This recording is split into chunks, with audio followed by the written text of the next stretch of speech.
sapa alo.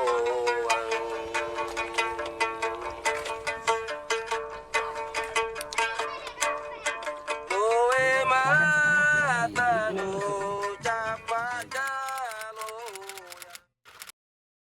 Assalamualaikum warahmatullahi wabarakatuh. Saya Baik Mulyana, Rektor Universitas Nahdlatul Ulama Nusa Tenggara Barat, menyampaikan Dirgahayu Republik Indonesia ke-79. Dalam kegiatan kemerdekaan ke-79 ini, Alhamdulillah NTB melaksanakan sebuah kegiatan pelatihan dan sekaligus juga penelitian lapangan dengan mendampingi nelayan suku Bajo di Pulau Bungin dan Pulau Kaung, Sumbawa. Alhamdulillah, mudah-mudahan kegiatan ini berjalan dengan baik dan memberi manfaat kepada nelayan-nelayan kita untuk tetap menjaga kesehatannya dan juga sekaligus juga bisa menjaga kelestarian ekosistem laut. Mudah-mudahan ini kontribusi UNU dalam kemerdekaan Indonesia yang sudah 79 tahun. Terima kasih, mudah-mudahan sehat selalu dan Indonesia ke depan tambah sejahtera. Allahumma fiq ila aqwamit thoriq. Wassalamualaikum warahmatullahi wabarakatuh. Pulau Bungin dan Pulau Kaung adalah rumah bagi ribuan nelayan yang hidup berdampingan dengan laut.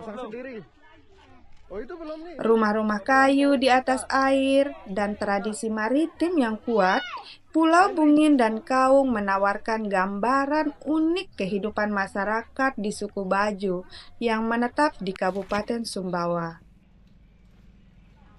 Namun, di balik keindahan ini, ada kisah para nelayan yang menghadapi risiko besar. Tanpa peralatan yang memadai saat menyelam, beberapa nelayan juga terkena penyakit dekompresi setelah menyelam terlalu lama. Kondisi inilah menjadi bayangan gelap di tengah hamparan laut yang indah. Badan setengah di tanah. Iya. Saya jalan di Itu terapinya tuh. itu aja. Enggak ada lain. Selama sebulan. Enggak nyampe sebulan.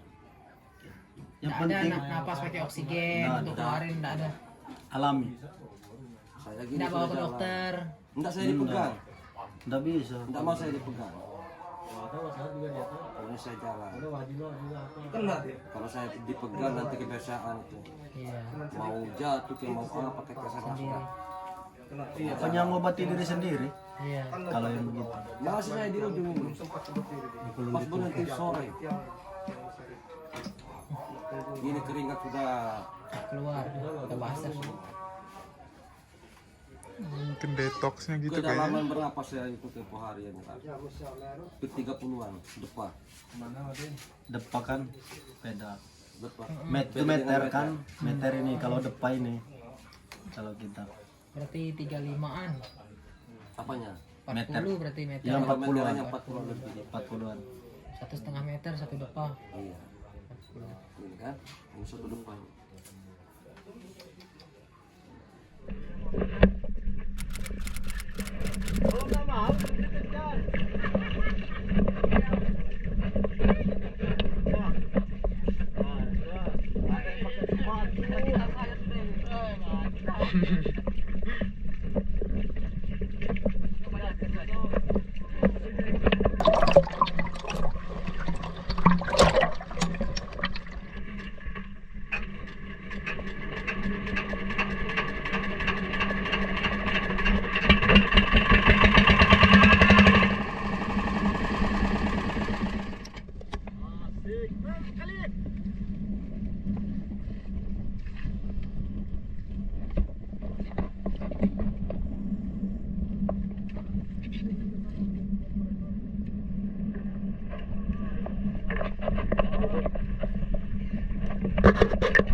Iya, kalau suku Bajo ini asal usulnya kan dari Sulawesi dia. Iya.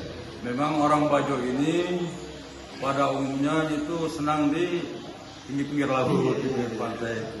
Ya di mana-mana itu kalau ada yang di laut itu baju sudah itu. Memang kita asal usulnya dari Sulawesi. Nah sudah mencar ini kalau orang baju ini. Di mana-mana dia ada itu. Nah, bahkan di Filipina juga ada. Ya di daerah apalagi di Indonesia, di daerah Maluku, daerah Ternate, daerah di mana saja. Yang penting dia itu ya karena faktor pencahariannya di laut sehingga dia itu memilih suka di laut itu. Jadi suka beradaptasi juga. Iya, beradaptasi dengan alam ya seperti itu.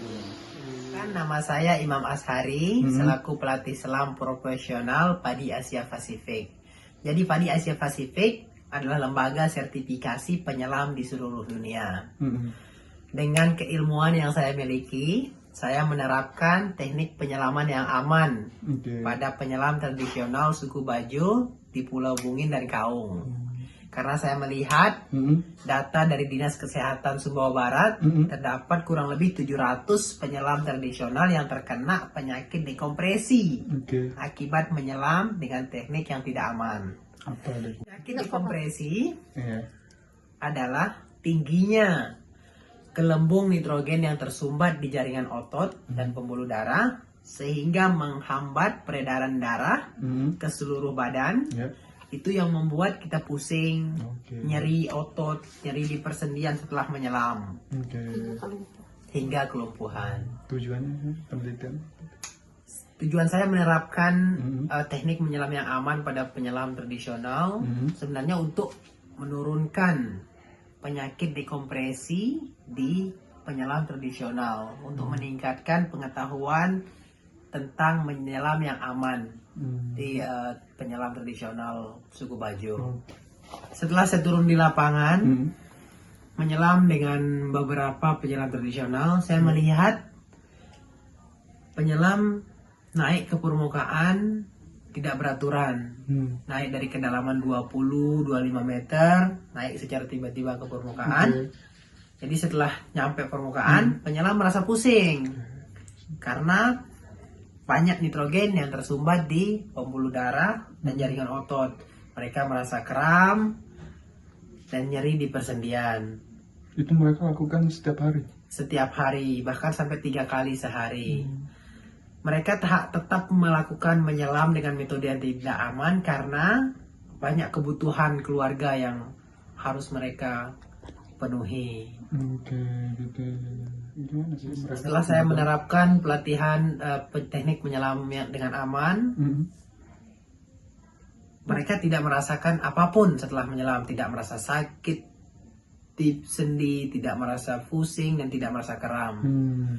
Jadi antusias penyelam tradisional suku Bajo di Pulau Bungin dan Kaung luar biasa. Bahkan mereka berharap ada pelatihan lanjutan yang bisa kita berikan untuk menyelam dengan aman. Paling seperti itu. Ya karena mereka masih menggunakan alat tradisional, ya sedikit tidak mereka memahami teknik menyelam dengan aman meskipun masih menggunakan peralatan tradisional seperti kompresor udara biasa. Paling begitu. Nanti yang akan menyelam saya akan jelasin lebih dalam. Ya? Siapa? Siapa?